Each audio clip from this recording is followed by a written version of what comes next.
नमस्ते दोस्तों। तो आज आप सुन रहे हैं पशु पक्षियों की अद्भुत कथा, धर्म, रोमांच और शिक्षा से भरी हुई। प्रकृति में जब हम मनुष्य के साथ अन्य प्राणियों को देखते हैं तो सहज ही आश्चर्य होता है कि ये केवल जंगल, खेत या आकाश में विचरने वाले जीव नहीं हैं, बल्कि इनका भी अपना महत्व और स्थान है। भारतीय संस्कृति में तो पशु पक्षियों को न केवल जीवन का साथी माना गया है, बल्कि धर्म, पूजा और आदर्शों से भी जोड़ा गया है। गरुड़ भगवान विष्णु के वाहन हैं।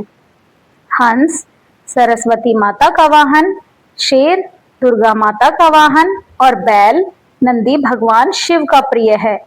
इन्हीं भावनाओं के ताने बाने में यह कथा बुनी गई है, जो आपको रोमांच, भक्ति और शिक्षा से भर देगी। बहुत समय पहले हिमालय की तराई में अर्णयपुरी नामक एक छोटा सा राज्य था। वहां के लोग पशु पक्षियों से अत्यधिक प्रेम करते थे। गांव-गांव में गौशालाएं थी, कबूतरों के लिए दाने पानी की व्यवस्था रहती थी और किसान बैलों को अपना परिवार मानते थे। लेकिन उसी अर्णयपुरी के पास एक घना वन था, जहां जंगल के पशु पक्षी और मनुष्य मिलजुल कर रहते थे।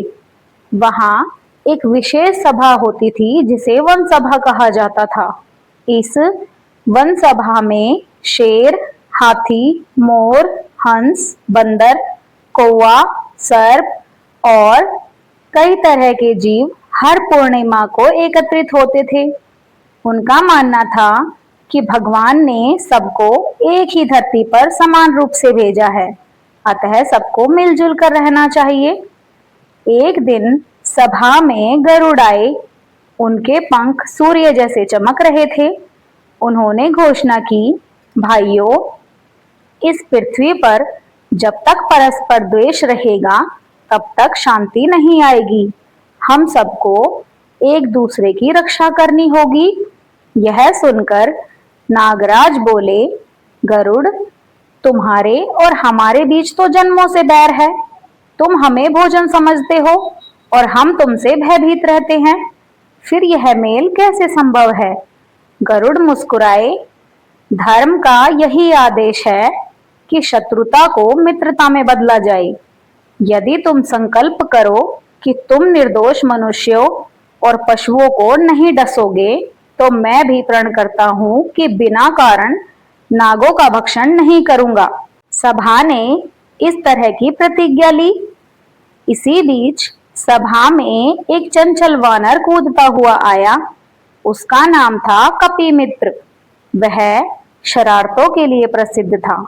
सभा की गंभीरता उसे बोर कर रही थी, इसलिए उसने एक मजाक कर दिया। उसने मोर की सुंदर पूंछ छुपा दी और जब सब हंसने लगे तो मोर रो पड़ा।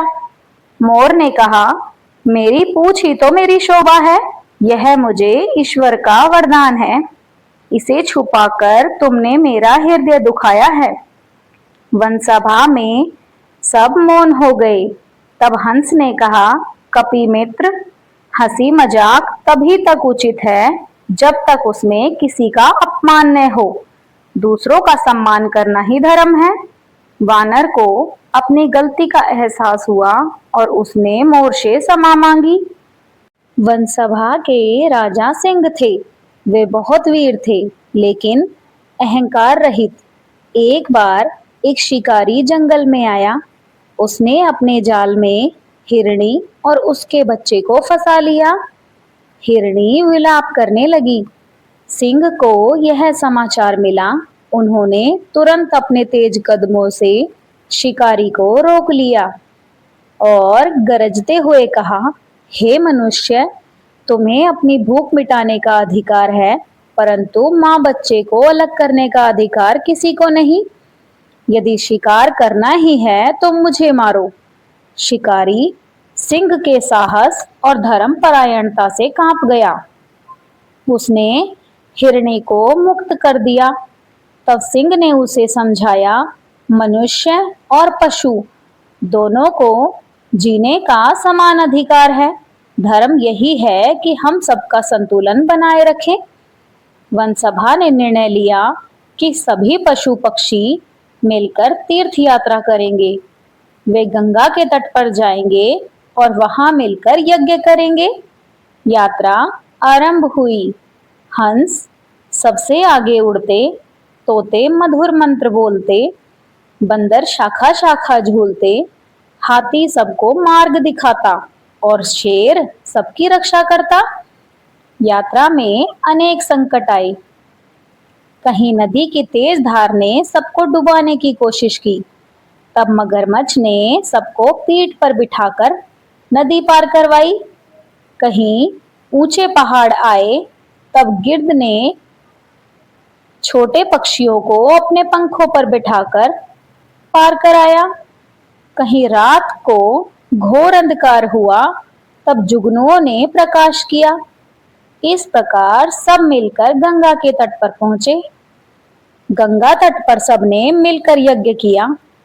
हवन कुंड से अग्नि उठी और आकाश में दिव्य आभा छा गई। तभी आकाशवाणी हुई, हे प्राणियों, तुम सबने जो एकता दिखाई है वही सच्चा धर्म है।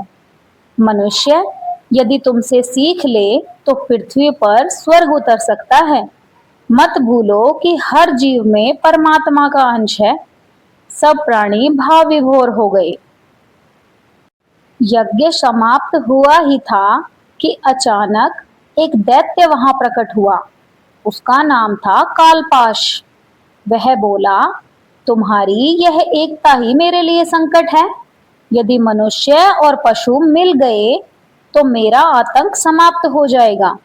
मैं तुम्हें नष्ट कर दूंगा। दैत्य ने भयानक आंधी उत्पन्न कर दी। छोटे पक्षी उड़ न सके, पशु भागने लगे। तब गरुड़ और सिंह ने मिलकर योजना बनाई। गरुड़ ने अपने पंखों से आंधी काट दी। सिंह ने दैत्य पर आक्रमण किया।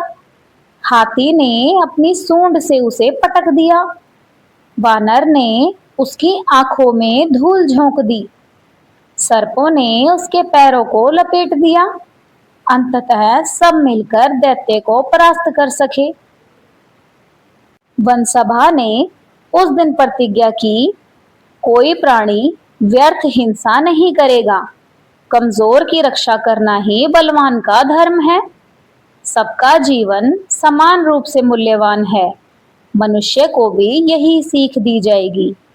इस प्रकार पशु पक्षियों ने यह सिद्ध कर दिया कि धर्म केवल मंदिरों और ग्रंथों में नहीं है, बल्कि हर जीव के साथ न्याय और दया करने में है।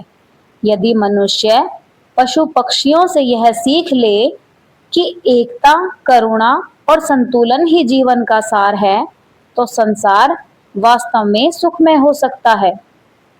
अरण्यपुरी की यह कथा आज भी सुनाई जाती है कि कैसे वन के पशु पक्षी मिलकर धर्म की स्थापना करते थे।